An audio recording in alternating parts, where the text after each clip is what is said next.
உயர்ந்த அடைக்கலத்தில் வைக்கிற உன்னதமான தேவனுடைய நாமத்தினால் உங்களை வாழ்த்துகிறேன். நம்முடைய ஆவிக்குரிய சிந்தனைக்காக நீதிமொழிகள் 29 அதிகாரம் 25 வசனத்தை நான் வாசிக்கிறேன். கர்த்தரை நம்புகிறவனோ உயர்ந்த அடைக்கலத்திலே வைக்கப்படுவான். ஒரு உயர்ந்த அடைக்கலத்தை கர்த்தர் வைத்திருக்கிறார் நமக்கென்று. யாருக்கு அதை கொடுப்பார்? எப்பொழுது கொடுப்பார்? கர்த்தரை நம்புகிறவர்கள் அந்த உயர்ந்த அடைக்கலத்திலே வைக்கப்படுவார்கள், அல்லது நல்ல ஒரு அடைக்கலமாய் பாதுகாப்பாய் வைத்து கர்த்தர் பாதுகாத்துக் கொள்வார் என்று சொல்லுகிறார். இந்த நாளிலே பாதுகாப்பற்ற ஒரு சூழ்நிலை எங்கு பார்த்தாலும் நம்ம பார்க்க முடிகிறது. விபத்துகளை குறித்து கேள்விப்படுகிறோம், இன்னும் பலவீனங்களை குறித்து கேள்விப்படுகிறோம்.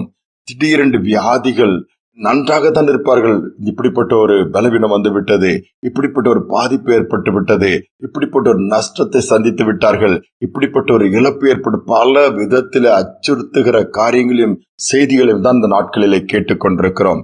எங்கு பார்த்தாலும் அதிர்ச்சியான காரியங்கள் நடந்து கொண்டிருக்கிறது. பாதுகாப்பு யார் கொடுக்க முடியுமா? ஒரு மனிதனுக்கு என்று பாதுகாப்பை கொடுக்க முடியவில்லை. எந்த விதத்திலாவது தாக்குதலை சந்திக்க வேண்டிய காலகட்டத்துக்குள் வந்துவிட்டோம்.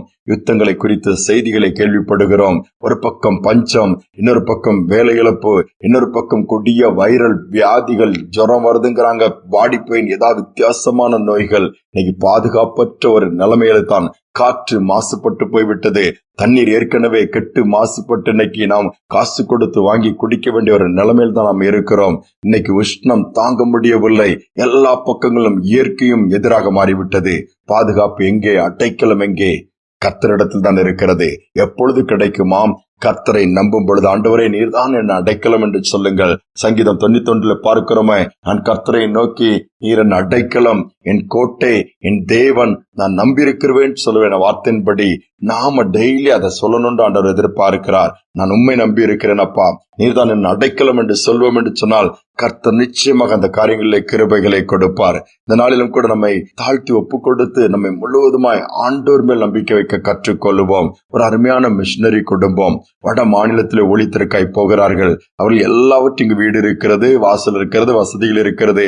ஆண்டவருடைய அழைப்பை ஏற்று ஆண்டவர் அறியாத ஜனங்களும் அவர்களை அறிந்து கொள்ள வேண்டுமே, அவர்கள் பாதாளத்திற்கு போய்விடக்கூடாது, பரலோக வாழ்க்கையை அனுபவிக்க வேண்டும் என்கிற அந்த நோக்கத்தோடு ஊழியத்திற்கு புறப்பட்டு போகிறார்கள். பிள்ளைகள் ஒரு பக்கம், இவர்கள் கணவன் மனைவியுமாய் பல எதிர்ப்புகள் தான்.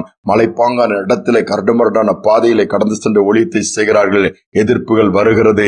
இவர்கள் என்னதோ சொல்லி மன ஜனங்களை ஏமாற்றுகிறோம் சொல்லி ஒரு தவறான முத்திரை குத்தப்படுகிறது. இவர்கள் பயப்படவில்லை. இயேசுவின் அன்பை குறித்து, இயேசுவின் நேசத்தை குறித்து, மறுமை ஒன்று உண்டு, மரித்ததோடு வாழ்க்கை முடிந்து விடுவதில்லை, இன்னொரு வாழ்க்கை இருக்கிறது, நித்தியமான வாழ்க்கை, அதை நீங்க எல்லாரும் பெற்றுக்கொள்ள வேண்டும். இயேசு நமக்காக மரித்திருக்கிறார், உயிரோடு எழுந்து இன்றைக்கும் ஜீவனோடு இருக்கிறார், திரும்ப வரப்போகிறான் சத்தியத்தை சொல்லிக் கொண்டிருந்தார்கள். எதிர்ப்பு நிமித்தமாக சோர்ந்து போகவில்லை. ஆனால் ஒரு கூட்டம் எழும்பி இவர்களை எப்படியாவது கணவன் மனைவியை அழித்து விட வேண்டும் என்று சொல்லி திட்டம் பண்ணினார்கள். இவர்களும் அந்த மலையின் உச்சியில ஒரு பகுதியில் ஒரு டென்ட் போட்டு அங்கு தங்கி இருந்தார்களாம். இவர்கள் பகல் நேரத்தில் அந்த தங்கியிருக்கிற பகுதி அந்த கூட்டம் வேவு பார்த்து விட்டு இரவு நேரத்திலே அதை சுற்றி அவர்களை தீயை கொளுத்தி அழித்து விட வேண்டும் என்று முடிவோடு தான் இரவு வருகிறார்கள். ஆனால் இரவு வரும்பொழுது இவர்கள், இந்த ஊழியர்களுக்கு என்னவென்றே தெரியாது, இவர்கள் எப்பொழுதும் போல ஜெபித்துவிட்டு கணவன் மனைவி படுத்து விட்டார்கள். ஆனால் அந்த கூட்டம் தாக்குவதற்கு கொடிய ஆயுதத்தோடு வந்து பார்க்கும் பொழுது அவர்கள் இந்த கூடாரத்தை சுற்றிலும் அந்த ஆயுதங்களை ஏந்தின ராணுவம் பாதுகாக்கிறதை பார்க்கிறார்கள். பயந்து அலறி ஓடிவிட்டார்களா? அடுத்த நாள் வந்து பார்க்கும் பொழுது பகலில் எதுவுமே இல்லை. ஒன்றுமே புரியவில்லை. இரவில் பாதுகாக்கிற பகலிலும் இருக்க வேண்டுமே. கேட்கிறார்கள். போய் கேட்கும் பொழுது, இல்லையே, நாங்கள் ராணுவம் எங்களுக்கு உதவிக்கு வந்து பாதுகாப்பு கொடுக்கவில்லையே. அப்பொழுதுதான் சொன்னால், நாங்கள் கர்த்தரை நம்பிதான் எங்களுடைய இடங்களை, வீடுகளை விட்டு நாங்கள் இங்கு வந்திருக்கிறோம், கர்த்தருடைய ஊழியத்தை செய்ய. அவரை நம்பி இருக்கிறவர்கள் உயர்ந்த அடைக்கலத்திலே பாதுகாப்பிற்குள் வைத்திருக்கிறான்னு சொல்லி அந்த காரியத்தை நினைத்து அவர்களும் ஆண்டோடைய அன்புக்குள் கடந்து வந்தார்களாம். எவ்வளவு பெரிய பாதுகாப்பு பாருங்கள். நம்மை பாதுகாக்க வல்லவராக இருக்கிறார். வியாதியிலிருந்து, சாபத்திலிருந்து, பாவத்திலிருந்து, கொடிய நோய்களிலிருந்து, பிசாசின் கிரியைகளிலிருந்து ஒன்றே ஒன்று செய்தால் போதும், கர்த்தரை நம்புவோம். இந்த மாதம் நம்பிக்கையின் மாதம். நம்பிக்கை இழந்து விடாதீர்கள். இனி நம்புவதற்கு என்ன இருக்குன்னு சொல்றீங்களா? தொடர்ந்து நம்புவோம். நம்புவது அவராலே வரும். நம்முடைய நம்பிக்கை வீண் போகாது. ஜெபிப்போம். அன்பின் தகப்பனே, இந்த நாளில் உம்மை நம்பி உடைய சமூகத்துல வந்து அப்பா உம்மை நோக்கி பார்க்கிற பிள்ளைகளை நினைத்தருளுங்கப்பா. கர்த்தரை நம்புகிறவன உயர்ந்த அடைக்கலத்தில் வைக்கப்படுவான்னு சொல்லப்பட்டிருக்கப்பா. உம்மிடத்திலே கண்மலை வெடிப்பு உண்டுப்பா. அதில் வைத்து கரத்தால் நீ மூடுகிற தேவன் அப்பா. ஒவ்வொரு பிள்ளைகளும் விசேஷித்த கிருபையினாலும் மூடிக்கொள்வீராக.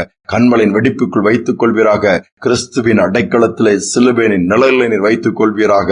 பொறுப்படுத்திக் கொள்ளுங்க. அதை கேட்கிற பிள்ளைகளுக்கு வேண்டிய பாதுகாப்பு உண்டாகட்டும். பாதுகாப்பற்ற உலகத்திலே வாழ்கிற பிள்ளைகளை குறித்த பிரயாணங்களிலே பாதுகாப்பில்லை என்று பயப்படுகிறவர்களுக்கு இந்த செய்தியை கேட்க நேரிடலாம். இப்பொழுது அவர்களுக்கு வேண்டிய பாதுகாப்பை கொடுங்க, வழி நடத்துங்க. தாழ்த்தி ஒப்புக் கொடுக்கிறேன், வாழ்த்துகிறேன். துதிக மகிமை ஏற்றுக்கொள்ளும் இயேசுவின் நாமத்தில் பிதாவே, ஆமேன், ஆமேன். கண்மலையின் வெடிப்பில் வைத்து கரத்தினால் கர்த்தர் நம்மை மூடுவார். அவரை உயர்த்துவோம், நம்புவோம். இந்த சிந்தனையோடு இந்த நாளை தொடருவோம். மீண்டுமாய் நாளை தினம் சந்திப்போம்.